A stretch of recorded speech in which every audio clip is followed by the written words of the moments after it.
The big tour bus rumbled down the highway and Taylor's heart did a little flip-flop. She was on her very first tour, opening for the famous country singer Brad Paisley. Her job was to sing her songs before he came out, but she was worried. What if the giant crowd didn't like her music? Standing behind the curtain, Taylor watched thousands of people find their seats. A friendly voice next to her said, "It's a big crowd, isn't it?"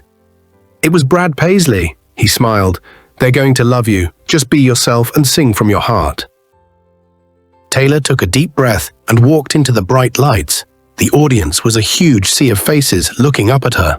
For a moment, she felt very small.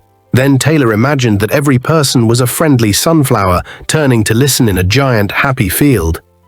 She held her guitar tight, smiled a real, genuine smile, and began to play.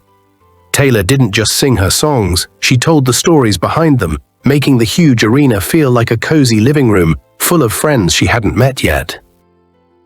At first, the people clapped politely. But as Taylor sang song after song, the clapping grew louder and turned into happy cheers. People were smiling and singing along to words they had just learned. She had done it. She had won them over by being completely Taylor.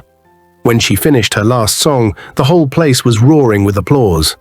Backstage, Brad gave her a thumbs up. "See, I told you they'd love you," he said. "You have a special way of connecting with people."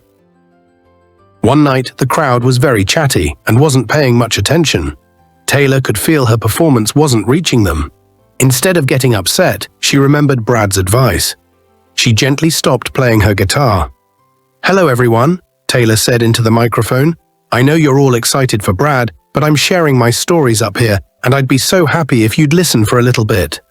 The talking stopped. The crowd looked at her, and then they listened. She sang her next song with all her might, and they cheered louder than ever. By the end of the tour, something amazing had happened. People started coming to the concerts early just to see Taylor perform. On the very last night, Brad gave her a big hug. "You did an amazing job, Taylor," he said. "You learned how to shine on that big stage. The next time you tour, you'll be the one everyone is waiting for."